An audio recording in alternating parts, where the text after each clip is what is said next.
Поистине вся хвала принадлежит Аллаху. К Нему мы взываем и просим у Него помощи и прощения. К Нему мы прибегаем от зла наших душ и пагубности наших дел. Того, кого Аллах наставил, никто не собьет.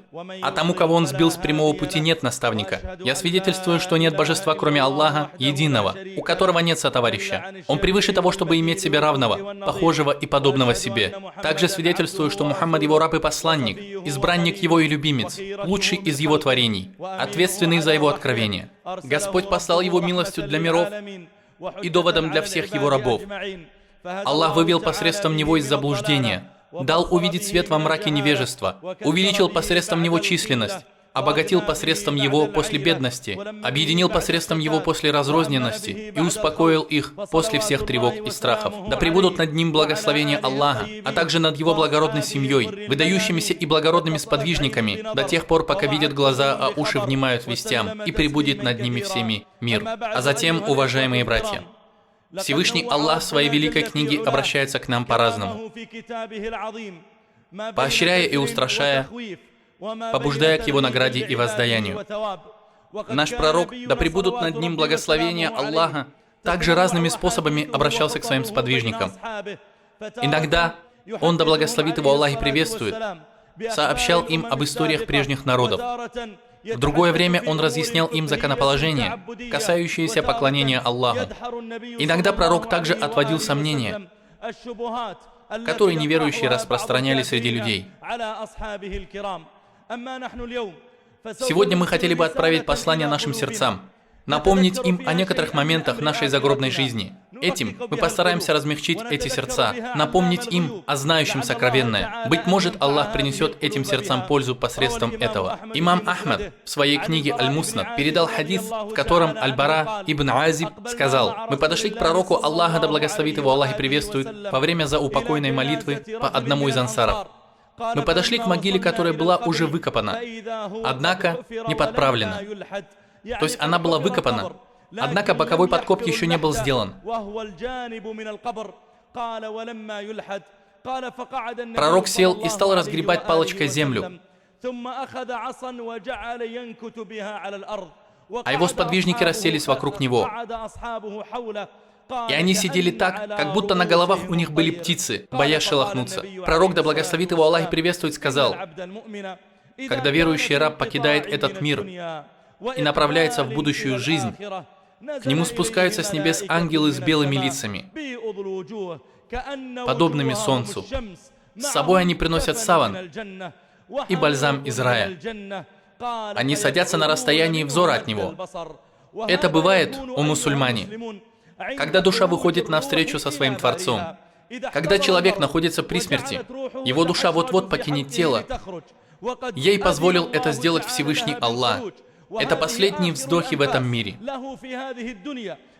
И Он видит тех, кто находится с Ним. Аллах знает, когда душа покинет тело, а сам умирающий этого не знает. Аллах описал это состояние, сказав: «А когда душа подступает к горлу, и вы смотрите на умирающего, мы находимся ближе вас к нему, хотя вы не видите этого. Почему же вы, если вы действительно не получите воздаяние, не вернете ее, если вы говорите правду? Эти ангелы садятся от него на расстоянии взора. Потом приходит ангел смерти, мир ему, садится около его головы и говорит: «О, благая душа, ты жила в благом теле. Выходи к милости и довольству Аллаха. Ты благая душа. Ведь ты не была привязана к запрещенным музыкальным инструментам, к прелюбодеянию и мерзостям, ни о ком не распространяла сплетни и не злословила, не побуждала своего хозяина совершать порицаемое. Ты, душа благая, ты побуждала его к добру и указывала на него. Ты увещевала его от совершения зла. Ты, благая душа, и шайтан не преуспел ни одного дня в твоем совращении, когда подталкивал твое тело к греху.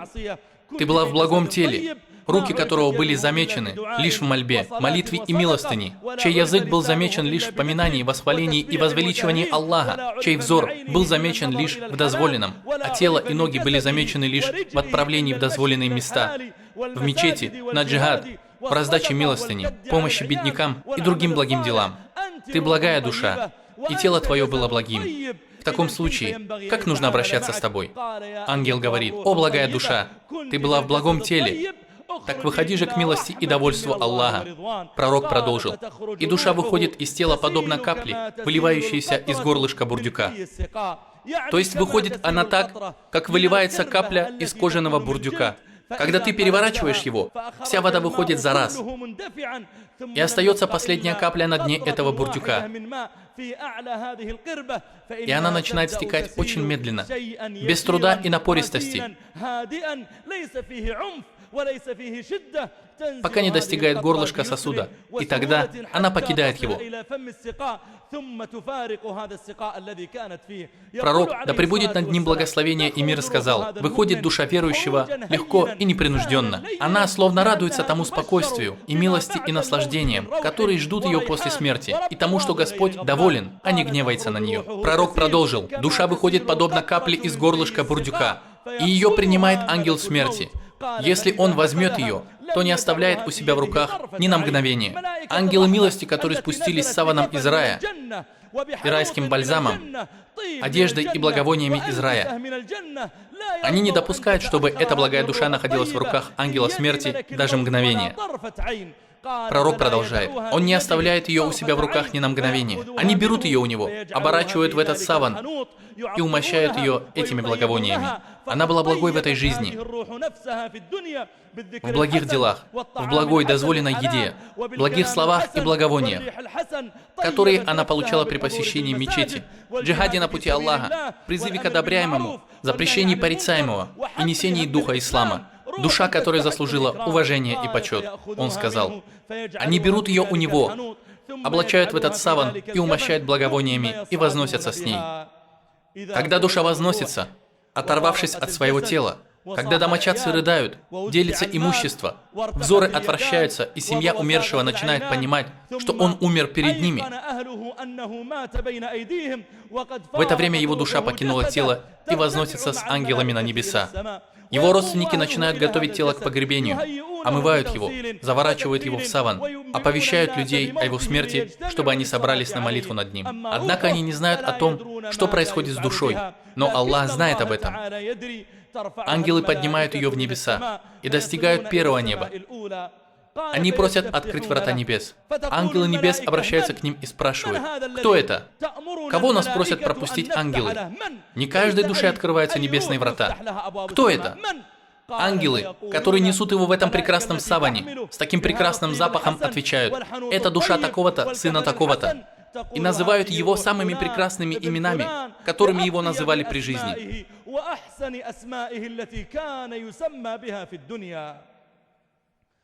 Пророк, да благословит его Аллах и приветствует, сказал: «И они открывают ему. Потом они поднимаются ко второму небу, направляясь к Господу всех творений. Они поднимутся ко второму небу и попросят открыть врата. У них спросят: кто это? Ангелы ответят: такой-то сын такого-то, и будут называть его самыми прекрасными именами, которыми называли его при жизни, и откроют им врата. Праведный человек, которого знают ангелы небес, которые рады встрече с ним и распахивают перед ним врата небес. Его поминают благом, его почитают на земле и любят на небесах». Он сказал: «Они открывают ему, и они поднимаются с ним до третьего неба, потом до четвертого, потом до пятого, и так до седьмого неба. Везде, где они просят открыть врата, им открывают.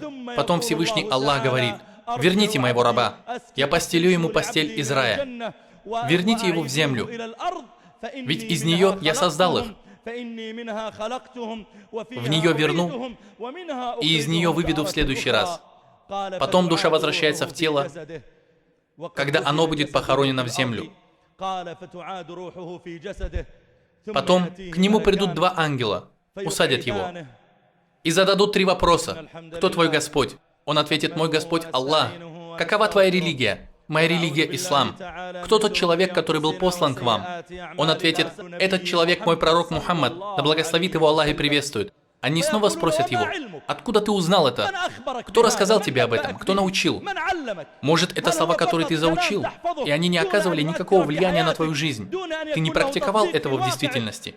Кто научил тебя?» Он ответит: «Я читал книгу Аллаха, познал ее и понял». Ангелы скажут ему, проявляя к нему милость и доброту, выбирая наилучшие фразы для разговора с ним: покойся с миром. И Аллах произнесет: мой раб сказал правду. И вправду, мой раб был праведен в мирской жизни. Он сказал правду. Постелите ему из рая. Накормите его из рая. Откройте ему дверь в рай, чтобы ему доходил его запах и благовоние. Пусть он смотрит на свое место в раю. Он скажет: Господи, пусть наступит судный день, чтобы я вернулся к своей семье и имуществу. О Господь, я уже в раю, и это мое место. Меня там ждет семья и мое имущество. Оно ожидает меня. Это мой дворец, мои жены. Это моя река. Это мое наслаждение. О Господи, пусть наступит судный день. Пусть настанет судный день, чтобы я вернулся к своей семье и имуществу. Пророк, да благословит его Аллах и приветствует, продолжил. Потом к нему придет мужчина с прекрасным лицом, приятным запахом. Он придет к нему после того, как его могила будет расширена и станет просторной на расстоянии взора. Этот приятный человек сядет рядом с ним и скажет: радуйся тому, что тебе понравится. Он скажет: кто ты?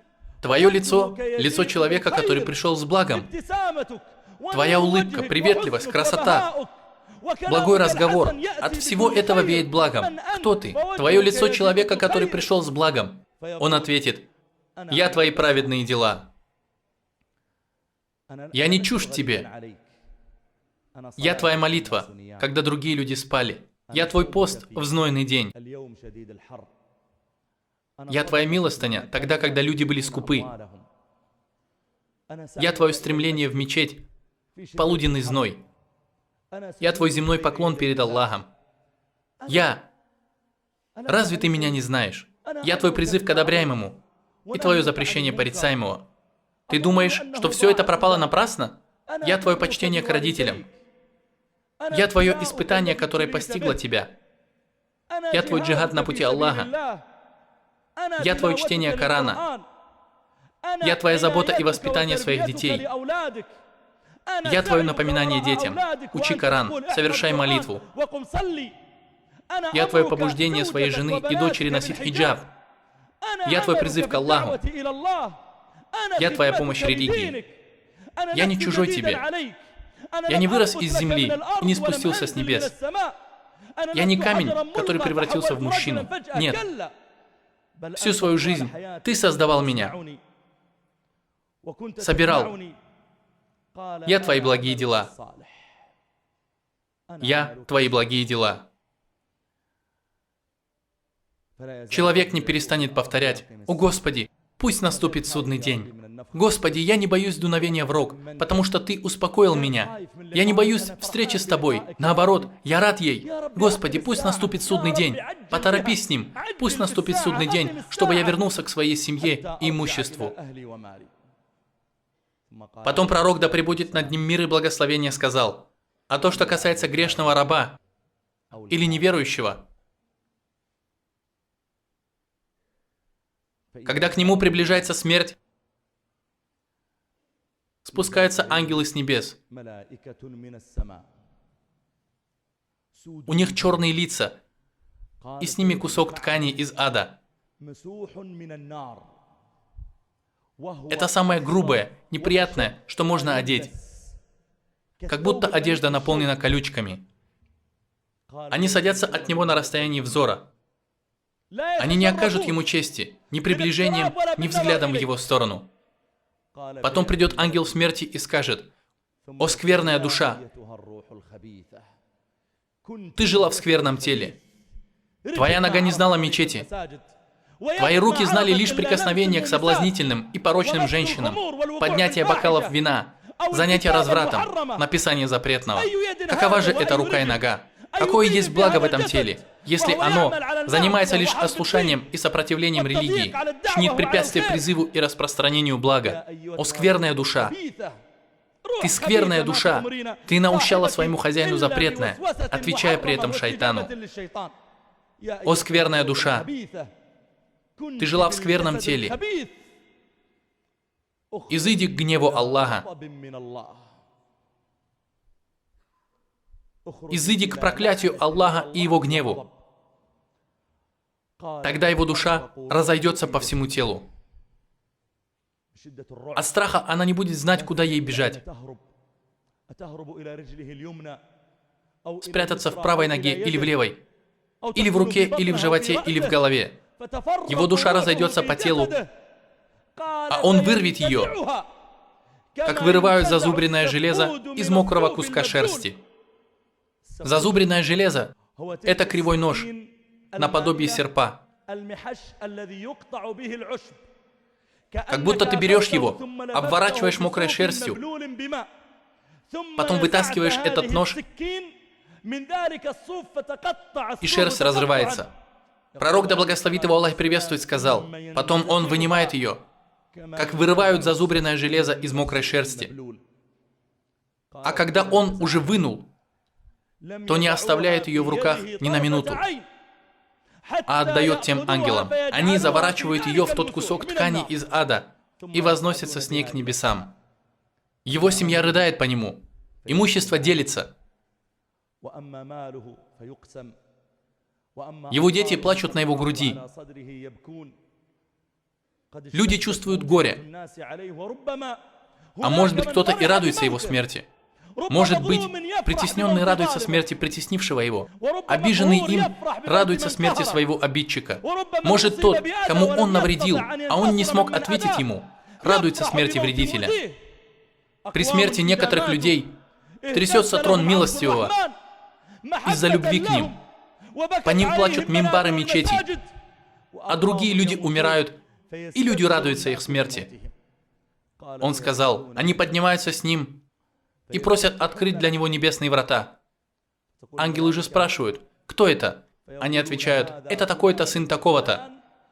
И они называют его самыми скверными именами, которыми его называли при жизни.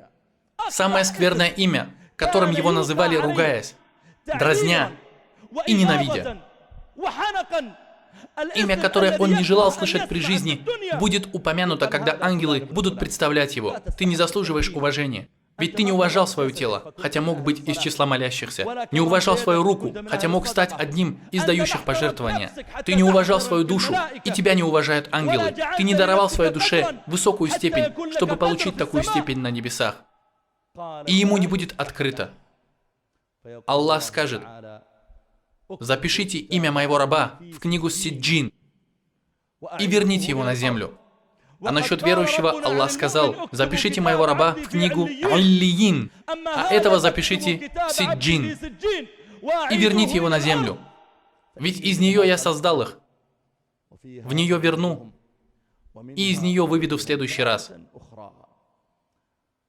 И его душа вернется в тело. К нему придут два ангела и грубо усадят его. Они не будут трясти его слабо или жалостливо. Нет, к нему придут ангелы и грубо усадят его. Он начнется в ужасе. А они спросят его, кто твой Господь? Он ответит им, как будто он знал его при жизни, слышал его, и ему о нем говорили при жизни. Однако ему это не придет на ум. Он засомневается в этом из-за постигшего его ужаса. Я не знаю. Они спросят его, какова твоя религия? Какой религии придерживался ты? Вообще, кому ты поклонялся в этом мире? Был ли ты настоящим рабом Аллаху? Или же ты был рабом своего полового органа, рабом своего бокала, своего имущества, своего кресла, своего положения? Из-за этого ты убивал и притеснял людей. Какова твоя религия? На какой ты был религии? А он ответит, я не знаю. Спросят, кто тот мужчина, который был послан к вам? Ты знаешь его? Его жизнеописание, его нрав, его сунны. Ты любишь его? Следуешь за ним? Защищаешь его? Знаешь ли ты описание? Читал ли ты о нем?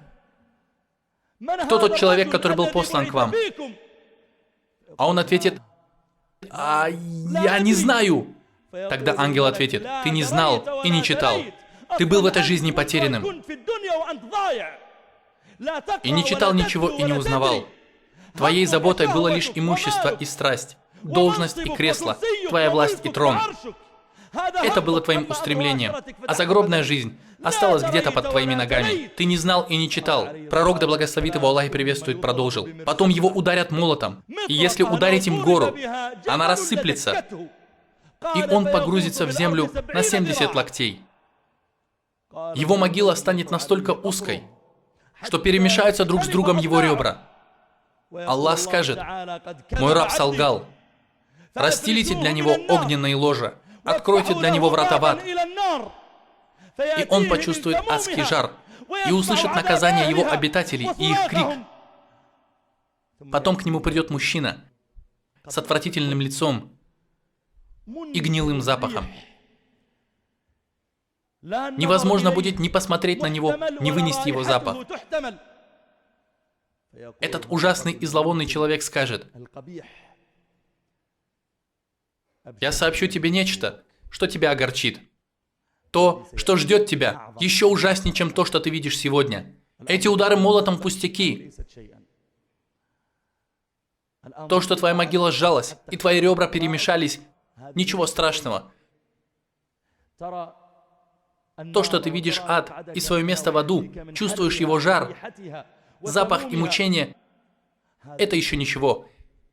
Тебя ждет то, что страшнее всего этого. Я сообщу тебе нечто, что тебя огорчит». Он посмотрит на этого мужчину, у которого ужасное лицо, и от которого исходит гнилой запах, и спросит: «Кто ты?» «Твое лицо человека, который приходит со злом». Тот человек ответит ему: «Я твои скверные дела. Я не чужой тебе». Это прелюбодеяние, представшее перед ним. Его распивание спиртного, его пожирание людей имущества обманом, его притеснение слабых при первой же возможности, его ослушание родителей, распитие вина и то, что он просыпал намаз, убивал людей. Его суждение не тем, что не спасал Аллах. Это его молчание в побуждении к одобряемому и запрещении порицаемого. Это запретное, что он писал. Это его злословие и сплетни.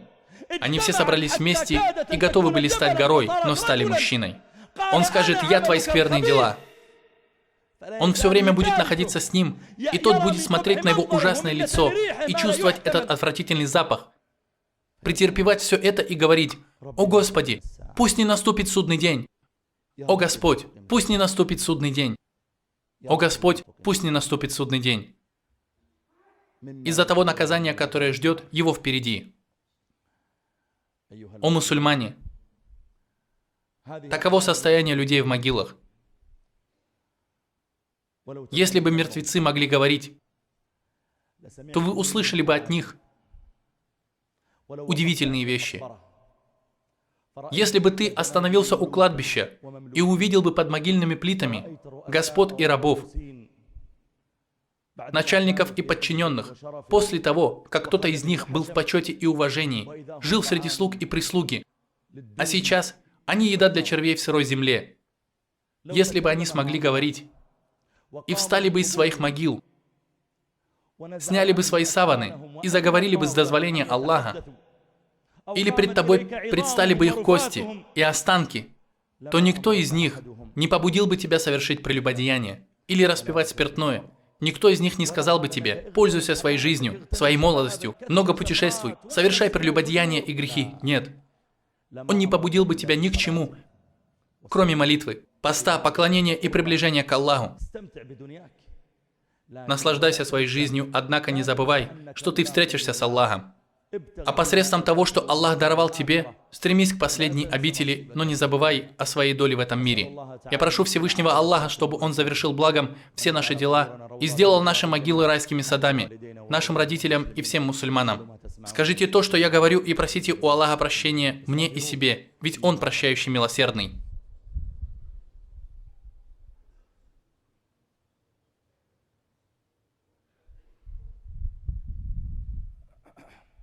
Хвала Аллаху за Его благо. и благодарность Ему за все милости. Я свидетельствую, что нет божества, кроме Аллаха, единого, у которого нет сотоварища, возвеличивая Его положение. Он живой, который никогда не умрет, а джинны и люди умирают. И я свидетельствую, что Мухаммад Его раб и посланник, призывающий к Его довольству, да благословит Его Аллах и приветствует Его семью, братьев и любимых Ему людей, и тех, кто идет по Его стопам и следует Его учению вплоть до судного дня. А затем, уважаемые братья, на наказание в могиле указывают более 50 доказательств из книги Аллаха и Сунны. Обладающие знанием довели до нас, что вера раба не будет полной, пока он не будет уверен, что в могиле есть мучение и наслаждение. Человек, которого не похоронили, как сгоревший, утонувший, съеденный рыбами, или тот, кого растерзали хищники, или что-то подобное этому, все эти категории тоже ждет наслаждение или мучение. Наказание и наслаждение будет испытывать душа, а тело будет следовать за ней. Жизнь человека в плане отношения души и тела делится на 3 части. Первое. Когда наслаждаться будет тело, а душа будет следовать за ним. Как в этом мире. Тело пьет что-то, наслаждается, а потом наслаждается душа. Тело нюхает что-то хорошее, наслаждается, а потом наслаждается душа. Тело наслаждается первым, а душа следует за ним. Вторая жизнь – это жизнь человека в барзахе. Эта жизнь длится от смерти до судного часа. Не обязательно, чтобы это было в могиле. Это жизнь между 2 жизнями.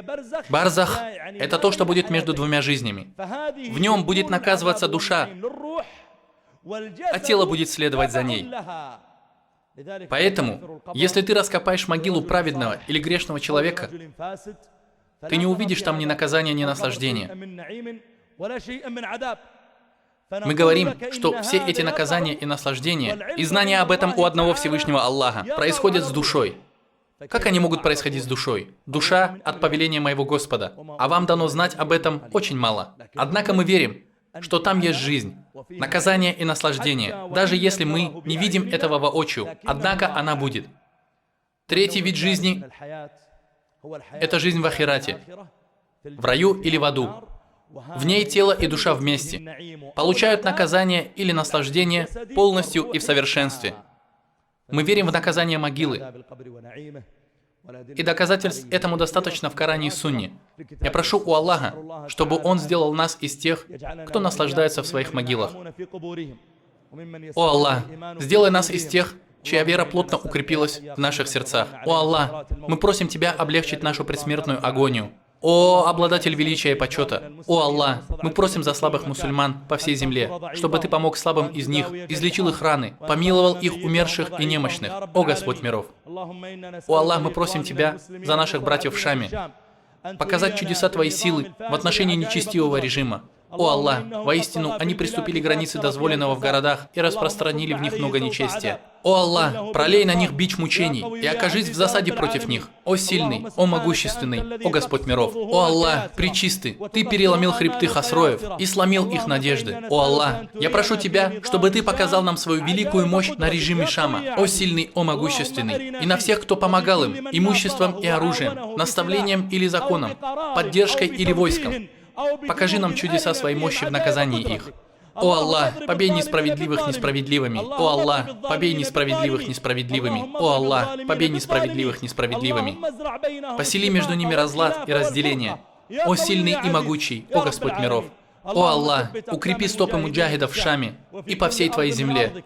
О Аллах, объедини их слово на самом любимом Тебе человеке, на том, кто больше всего подчинялся Тебе. О Господь миров, о Аллах, подними положение того, кто поддержал их мольбой или имуществом, и поддержи его, о Господь всех миров, о обладатель величия и почтения. О Аллах, я прошу Тебя за наших братьев в Йемене, чтобы Ты объединил между ними на самом любимом для Тебя и пролей на них благо, о обладатель величия и почтения, а также на наших братьев в Тунисе, Египте, и Ливии, и в Ираке, Палестине, на всей земле, о Господь миров, объедини их слово на благе и прямом пути, о обладатель величия и почтения, о живой, о поддерживающий жизнь. О Аллах, направь нашего предводителя к тому, что Ты любишь и чем доволен. Возьми его за хохол и приведи к благочестию и богобоязненности. О Аллах, наставь его на прямой путь и также наставь оставь других правителей мусульман. О Аллах, благослови Мухаммада и семейство Мухаммада, как Ты благословил Ибрахима и семейство Ибрахима, и не спошли свои благословения на Мухаммада и семейство Мухаммада, как Ты не спаслал его на Ибрахима и семью Ибрахима. Поистине Ты хвалимый и славный. Мир посланникам, хвала Аллаху, Господу миров.